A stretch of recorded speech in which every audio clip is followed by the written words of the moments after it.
नमस्कार दोस्तों, मैं हूं चन्ना और आप देख रहे हैं रियल हॉरर स्टोरीज। अगर आपको डरावनी और रहस्यमयी कहानियां पसंद है तो वीडियो को लाइक करें, चैनल को सब्सक्राइब करें और कमेंट में जरूर बताइए कि आप यह वीडियो किस शहर से देख रहे हैं। हो सकता है अगली वीडियो में आपका नाम भी लिया जाए। दोस्तों, आज की कहानी हमें एक सब्सक्राइबर ने भेजी है। उन्होंने कहा है कि यह घटना उनके परिवार के साथ हुई थी। उनकी पहचान सुरक्षित रखने के लिए हमने उनके नाम और जगह बदल दिए हैं। अब जो मैं आपको सुनाने जा रहा हूँ वह उन्हीं के शब्दों में है। तो बिना समय बर्बाद किए शुरू करते हैं आज की खौफनाक कहानी। मेरा नाम रवि है।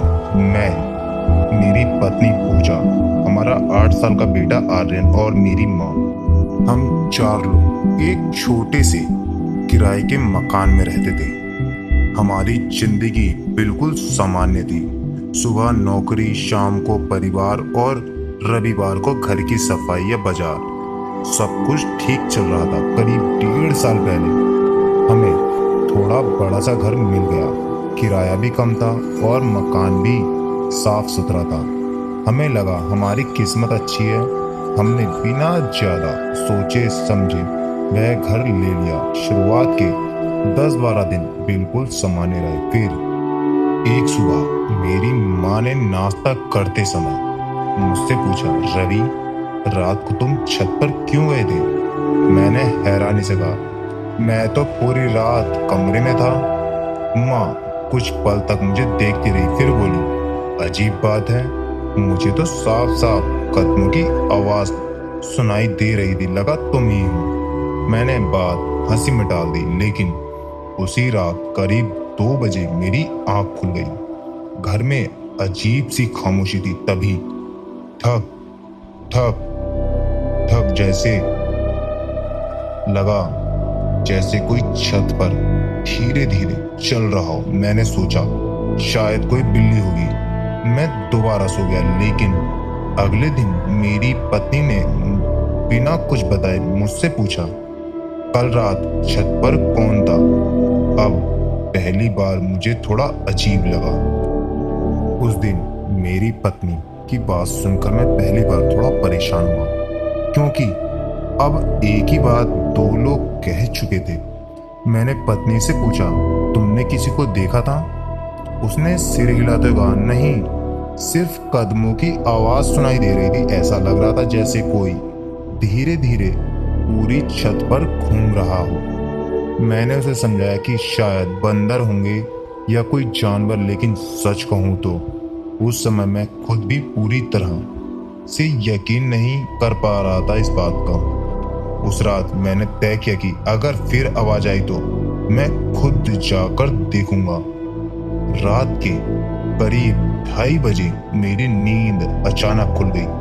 पूरा घर शांत था। तभी ठक ठक वही आवाज, इस बार पहले से भी ज्यादा साफ। ऐसा लग रहा था जैसे कोई भारी आदमी नंगे पैर नहीं बल्कि चप्पल पहनकर छत पर धीरे धीरे चल रहा हो। मैंने मोबाइल उठाकर समय देखा, 2:37। मैंने धीरे से दरवाजा खोला ताकि पत्नी और बच्चे की नींद न टूटे। सीढ़ियां चढ़कर मैं छत पर पहुंचा। चारों तरफ सन्नाटा था।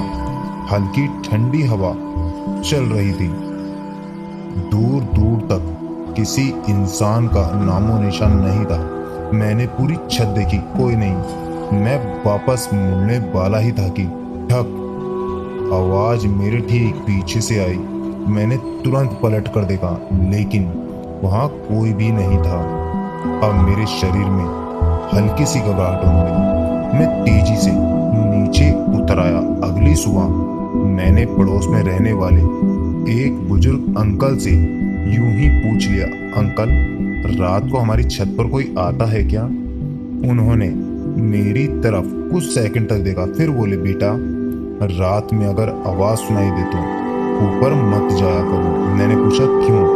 उन्होंने बात बदल दी, कुछ नहीं, बस यूं ही कह रहा था। उनके चेहरे पर डर साफ दिखाई दे रहा था।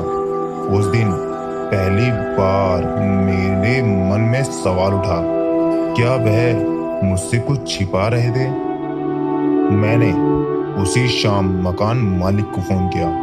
मैंने हंसते हुए पूछा, भाई साहब, इस घर में पहले कौन रहता था? फोन पर कुछ पल तक खामोशी रही। फिर उन्होंने कहा, एक परिवार रहता था, लेकिन वे लोग अचानक एक ही रात में घर खाली कर चले गए थे। मैंने पूछा, क्यों? उन्होंने जवाब नहीं दिया। उस परिवार ने कोई वजह नहीं बताई, बस इतना कहा था कि अब इस घर में एक रात भी नहीं रह सकते।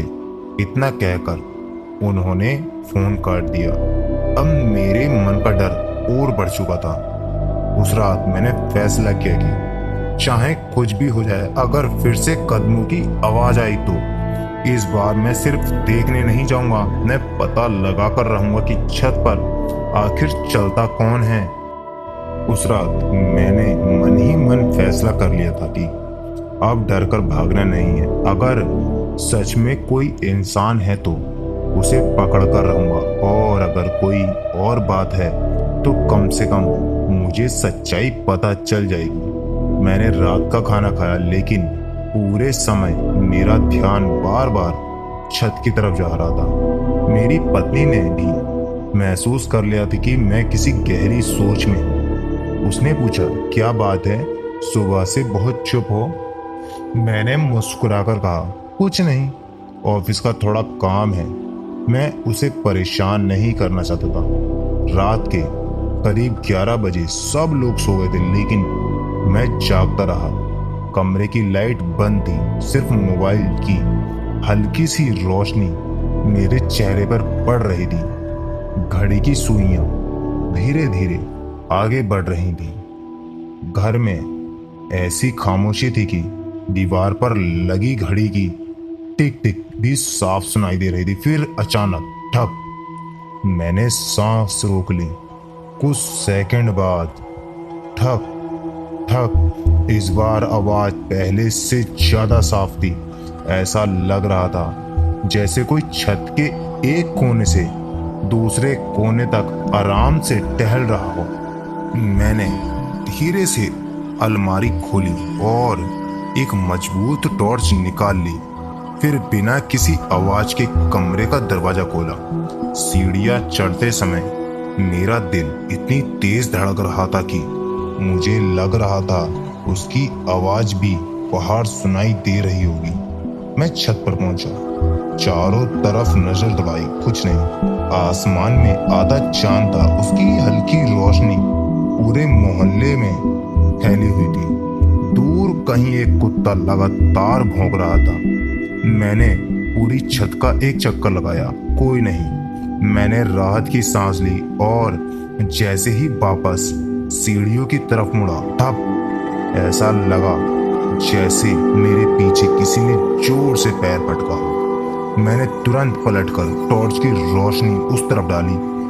वहां कुछ भी नहीं था, लेकिन उसी जगह फर्श पर धूल की एक पतली परत जमी हुई थी और उसी धूल पर ताजा पैरों के निशान बने हुए थे। मैं बिल्कुल वहीं रुक गया।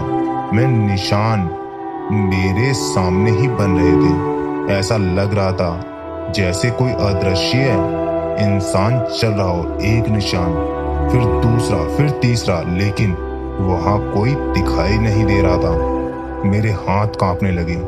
मैंने टॉर्च कसकर पकड़ ली। वे निशान धीरे धीरे मेरी तरफ बढ़ रहे थे। हर नए निशान के साथ मेरे और उनके बीच की दूरी कम होती जा रही थी। अब हमारे बीच मुश्किल से 10 कदम का फासला रह गया था। मैंने डर के मारे जोर से कहा, कौन है? सामने आओ। मेरी आवाज पूरी छत पर गूंज गई, लेकिन जवाब में सिर्फ ठंडी हवा चल रही थी। अचानक वे निशान वहीं रुक गए। पूरा माहौल शांत हो गया। मैं कुछ सेकंड तक वहीं खड़ा रहा, फिर हिम्मत करके आगे बढ़ा। मैंने टॉर्च नीचे की। आखिरी निशान के बाद जमीन बिल्कुल साफ थी, जैसे वहां से वह चीज हवा में गायब हो गई हो। मेरे शरीर से लेकर पैर तक सिरहन दौड़ गई। मैं बिना एक पल रुके नीचे भागा। नीचे आते ही देखा कि मेरी माँ जाग चुकी थी। उन्होंने मेरा चेहरा देखते ही पूछा, तू ऊपर गया था ना? मैंने हाँ में सिर हिलाया। उन्होंने धीरे से कहा, मैंने तुझे मना किया था। अभी कुछ दिन पहले ही मुझे भी किसी के उतरने की आवाज सुनाई दी थी, लेकिन जब मैंने दरवाजा खोला सीढ़ियों पर कोई नहीं था। मैंने पहली बार माँ को इतना डरा हुआ देखा। अगले दिन मैंने तय कर लिया कि अब इस घर का इतिहास पता करना ही पड़ेगा। मैं सीधी उसी बुजुर्ग पड़ोसी के घर पहुंचा जिन्होंने मुझे पहले चेतावनी दी थी। इस बार मैंने उनसे साफ कहा, अंकल, अगर आपको कुछ पता है तो कृपया मुझे सच बता दीजिए, मेरे परिवार की बात है। उन्होंने दरवाजा बंद किया, मुझे अंदर बैठाया और कुछ देर तक चुप रहे। फिर उन्होंने गहरी सांस लेकर कहा, बेटा, इस घर की असली परेशानी छत नहीं है। परेशानी उस बंद स्टोर रूम से शुरू हुई थी जिसे मकान मालिक ने हमेशा ताला लगाकर रखा है। उनकी यह बात सुनकर मेरे पूरे शरीर में एक अजीब सी ठंडक दौड़ गई, क्योंकि सच तो यह था, मैंने उस स्टोर रूम पर कभी ध्यान ही नहीं दिया था। उस कमरे का ताला मैंने जिस दिन घर लिया था उसी दिन देखा था और आज तक वह कभी खुला नहीं था। लेकिन मुझे बिल्कुल भी अंदाजा नहीं था कि उस स्टोर रूम में क्या होगा। अंकल की बात सुनने के बाद मैं सीधे घर लौट आया। रास्ते भर मेरे दिमाग में बस एक ही बात घूम रही थी, वह बंद स्टोर रूम। सच कहूं तो जिस दिन हम इस घर में रहने आए थे, मैंने उस कमरे को देखा जरूर था, लेकिन कभी ध्यान नहीं दिया। दरवाजे पर पुराना जंग लगा ताला लटक रहा था। मैंने सोचा होगा मकान मालिक का सामान रखा होगा, लेकिन अब हर चीज अलग लगने लगी थी। शाम को मैंने मकान मालिक को फोन किया। मैंने पूछा, भाई साहब, छत के पास जो स्टोर रूम बंद है उसकी चाबी कहाँ है? फोन पर कुछ सेकंड तक बिल्कुल चुप्पी रही। फिर उन्होंने धीमी आवाज में कहा, उस कमरे की जरूरत आपको कभी नहीं पड़ेगी, उसे बंद ही रहने दीजिए। मैंने कहा, लेकिन क्यों? उन्होंने बिना कोई जवाब दिए फोन काट दिया। अब मुझे यकीन हो गया कि वह मुझसे कुछ छिपा रहा है। उस रात मैंने फैसला किया कि मैं सोऊंगा नहीं। करीब 2:30 बजे पूरे घर की बिजली अचानक चली गई। बाहर पूरे मोहल्ले में रोशनी थी, लेकिन अंधेरा सिर्फ हमारे घर में था। मेरे शरीर में एक अजीब सी बेचैनी दौड़ गई। मैंने मोबाइल की टॉर्च जलाई, तभी ऊपर से किसी बच्चे के दौड़ने की आवाज आने लगी। धप धप धप धप। ऐसा लग रहा था जैसे कोई नंगे पैर पूरी ताकत से छत पर भाग रहा हो। मेरी पत्नी डरकर उठ बैठी। उसने कांपती आवाज में कहा, रवि, आज ऊपर मत जाना, प्लीज मत जाना। मैं कुछ बोल ही रहा था कि तभी ठक ठक, इस बार आवाज छत से नहीं सीढ़ियों से आई। ऐसा लगा जैसे कोई ऊपर से धीरे धीरे उतर रहा हो। हर कदम पहले से भारी था। ठक, कुछ सेकंड की खामोशी। ठक, फिर एक और। हम चारों कमरे में बैठे थे।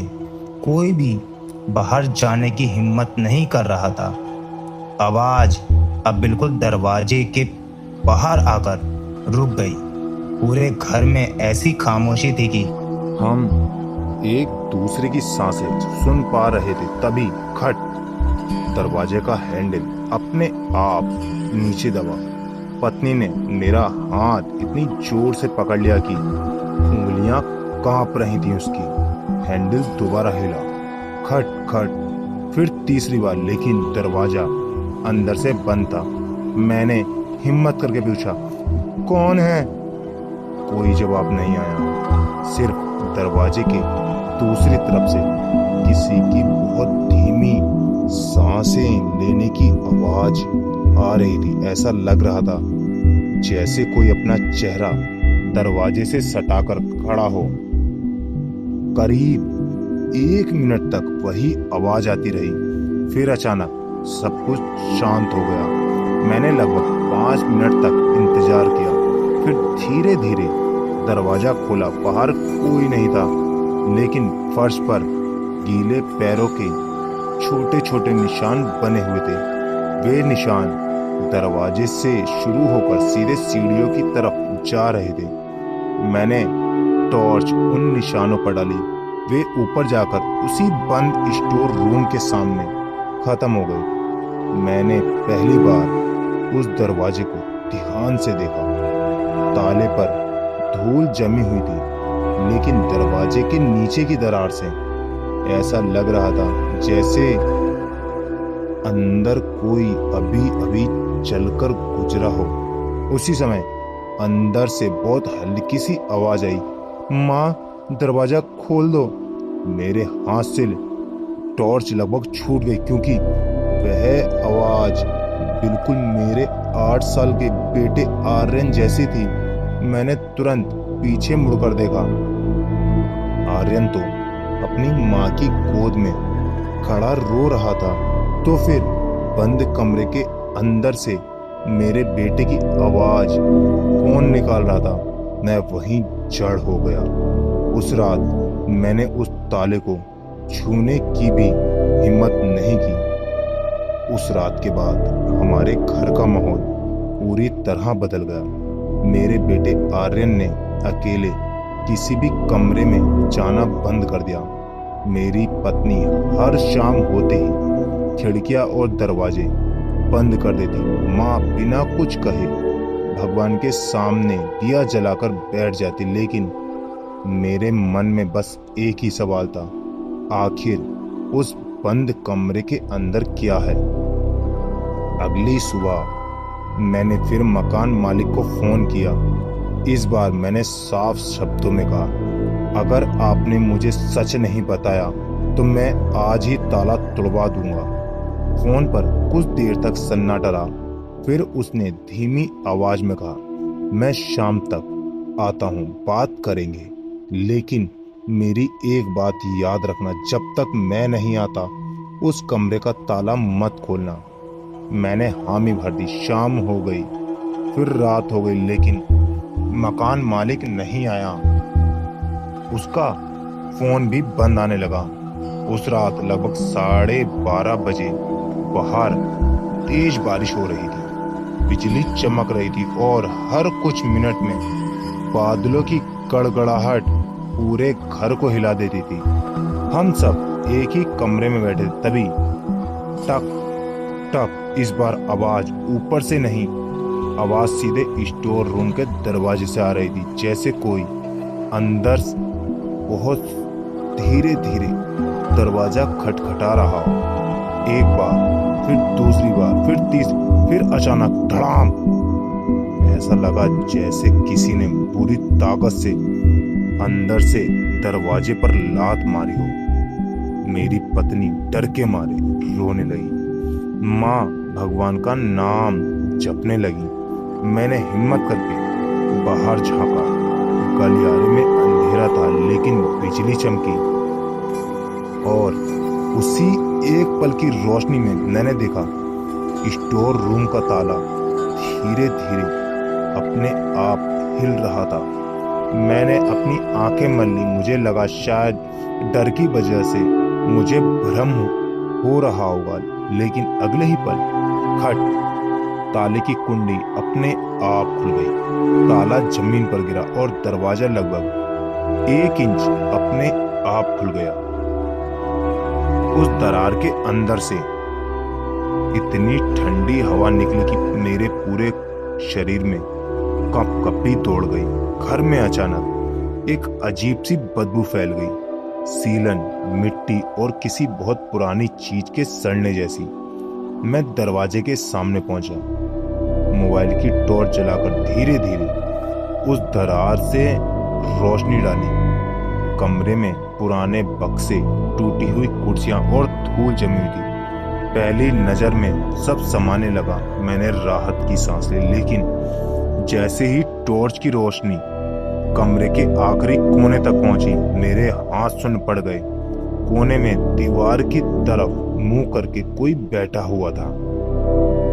वह बिल्कुल नहीं हिल रहा था। उसके लंबे बिखरे बाल जमीन तक लटक रहे थे। उसने सफेद धूल से भरे कपड़े पहन रखे थे। मैंने कांपती आवाज में कहा, कौन है?" कोई जवाब नहीं मिला। मैंने दोबारा पूछा, फिर भी खामोशी। मैंने सोचा शायद कोई पुतला होगा। मैं एक कदम आगे बढ़ा। उसी पल बिना पूरा शरीर घुमाए उसका सिर धीरे धीरे मेरी तरफ मुड़ने लगा। मैं डर के मारे पीछे हट गया, लेकिन उसने पूरा चेहरा नहीं दिखाया। सिर्फ उसकी एक आंख टॉर्च की रोशनी में दिखाई दी। वह आंख पलक झपकाए बिना सीधे मुझे देख रही थी, और फिर उसके होठों से बहुत धीमी आवाज निकली, "इतने साल बाद फिर एक परिवार आ गया।" मेरे हाथ से मोबाइल छूटकर जमीन पर गिर गया। टॉर्च बंद हो गई। पूरा कमरा फिर से अंधेरे में डूब गया, और उसी अंधेरे में मुझे अपने बिल्कुल पास किसी के मुस्कुराने की आवाज सुनाई दी। मोबाइल मेरे हाथ से गिर चुका था। पूरा कमरा अंधेरे में डूब गया। मैं सांस भी धीरे धीरे ले रहा था। ऐसा लग रहा था कि अगर जरा सी भी आवाज हुई तो जो भी मेरे सामने था वह मुझे देख लेगा। तभी जमीन पर पड़े मोबाइल की स्क्रीन अपने आप जल उठी। उसकी हल्की रोशनी पूरे कमरे में फैल गई। मैंने कांपते हुए नीचे देखा।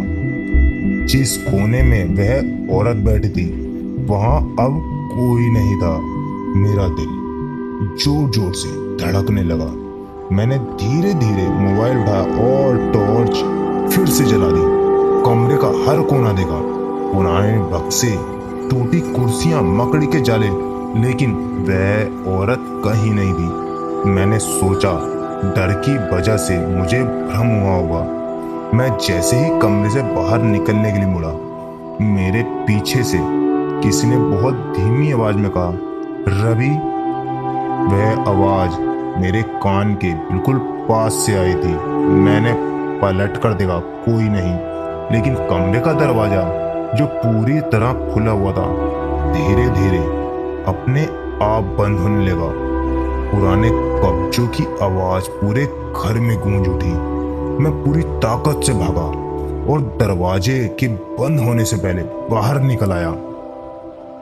जैसे ही बाहर आया, धड़ाम, दरवाजा अपने आप बंद हो गया। मैंने तुरंत बाहर पड़ा ताला उठाया और कांपते हाथों से फिर से दरवाजे पर लगा दिया। उस रात हम चारों ने एक पल भी नहीं सोए।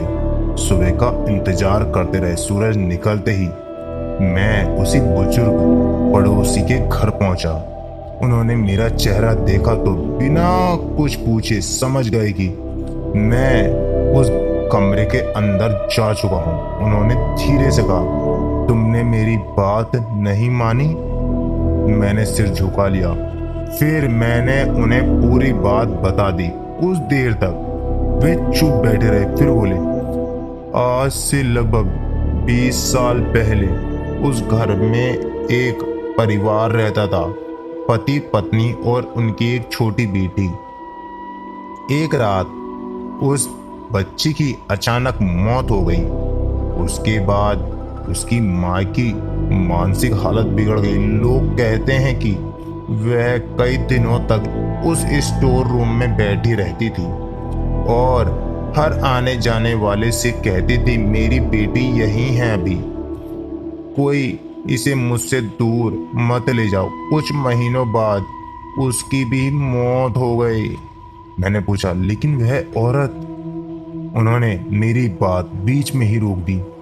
बेटा, मैंने उसे कभी नहीं देखा, लेकिन जिसने भी देखने का दावा किया है वह ज्यादा दिन उस घर में नहीं रुका।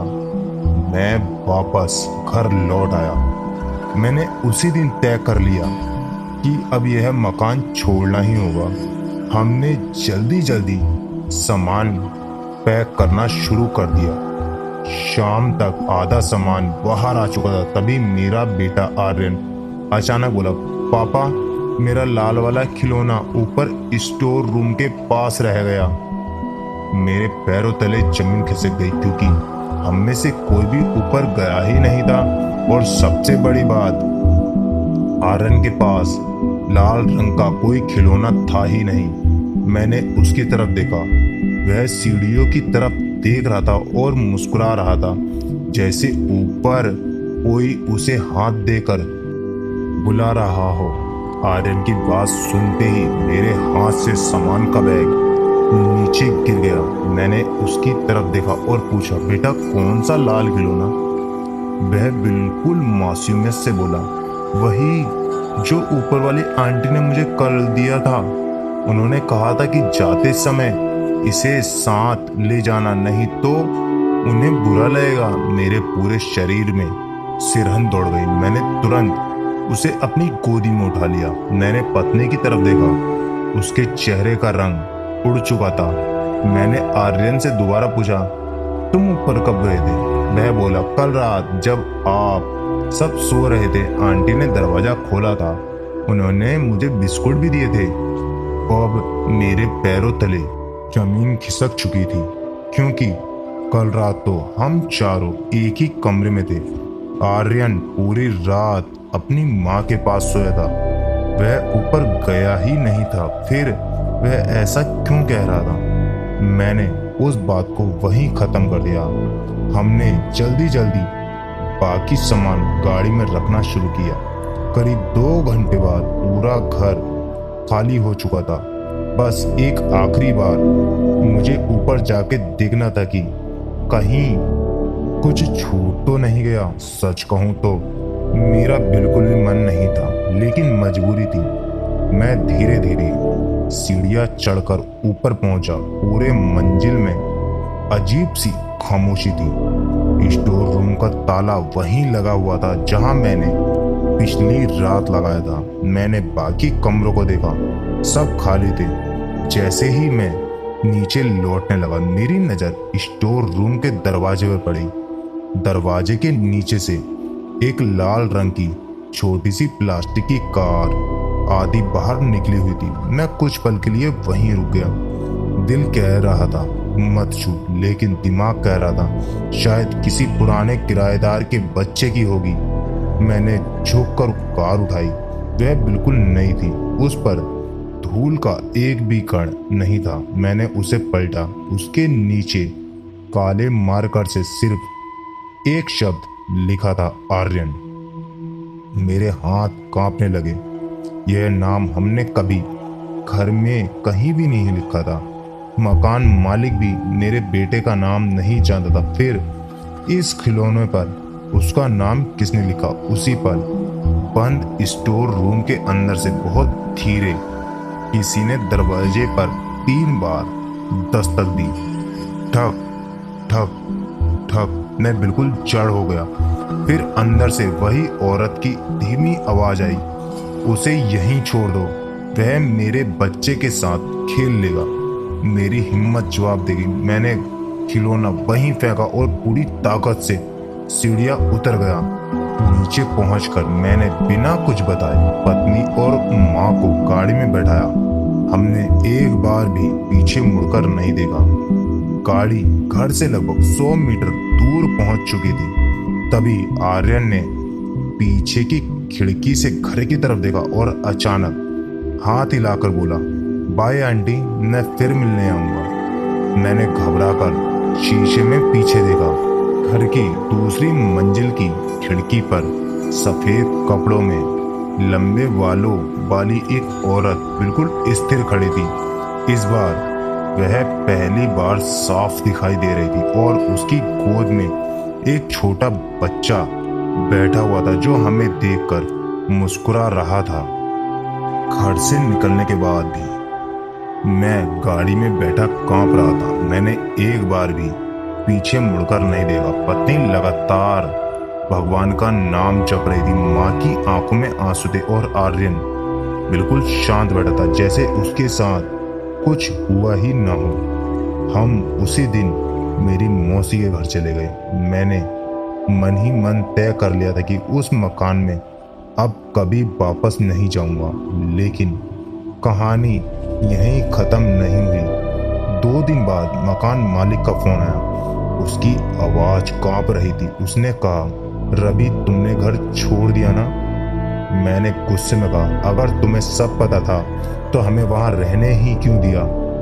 कुछ देर तक वह चुप रहा, फिर बोला, मैंने सोचा था इस बार शायद कुछ नहीं हुआ, क्योंकि पिछले 3 साल से वहाँ कोई घटना नहीं हुई थी। लेकिन तुम्हारा फोन आने के बाद मुझे समझ आ गया कि सब फिर से शुरू हो गया है। मैंने उससे कहा, सच सच बताओ।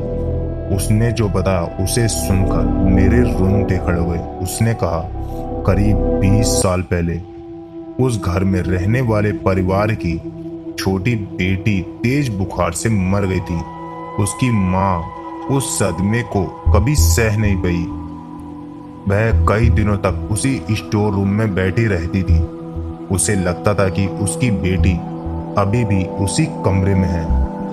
एक दिन पड़ोसियों ने दरवाजा तोड़ा तो वह औरत अपनी मृत बेटी के पुराने खिलौनों को सीने से लगाकर बैठी थी। कुछ ही दिनों बाद उसकी भी मौत हो गई। उस घटना के बाद जो भी परिवार उस घर में रहने आया, उनके छोटे बच्चों ने हमेशा एक जैसी बात कही, ऊपर वाली आंटी बहुत अच्छी हैं, वो हमारे साथ खेलती हैं। मैंने फोन वहीं काट दिया। मैं अब और कुछ नहीं सुनना चाहता था। करीब 1 महीने बाद मुझे अपने पुराने सामान का एक डिब्बा खोलना पड़ा। उसमें हमारे कपड़े और कुछ बर्तन थे। जैसे ही मैंने डिब्बा खोला, मेरे हाथ वहीं रुक गए। सबसे ऊपर वही लाल रंग की छोटी कार रखी थी, वही कार जिसे मैंने स्टोर रूम के बाहर फेंक दिया था। मैंने तुरंत आर्यन को बुलाया। उसने कार देखते ही मुस्कुराकर कहा, पापा, आंटी ने कहा था ना कि यह हमेशा मेरे पास रहेगी। उस पल मेरे शरीर से खून उतर ही गया। मैंने बिना कुछ बोले वह कार उठाई और उसी शाम उसे नदी में फेंक आया। मैंने सोचा अब सब खत्म हो गया है। लेकिन उस रात पहली बार हमारे नए घर में ठीक 2:37 पर छत पर किसी के धीरे धीरे चलने की आवाज आई। ठक ठक ठक। मैं बिस्तर पर बैठ गया। मेरी पत्नी ने डरते हुए मेरी तरफ देखा।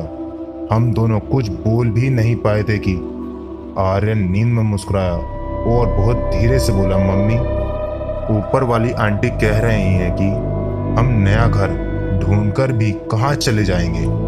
उस रात के बाद हमने कभी उस बारे में बात नहीं की। लेकिन आज भी जब भी रात के सन्नाटे में किसी छत पर धीरे धीरे कदमों की आवाज सुनाई देती है, मुझे वही घर, वही स्टोर रूम और खिड़की में वही खड़ी वह औरत याद आती है। अगर यह कहानी सच में मेरे साथ नहीं हुई होती तो शायद मैं भी इस पर कभी विश्वास नहीं करता।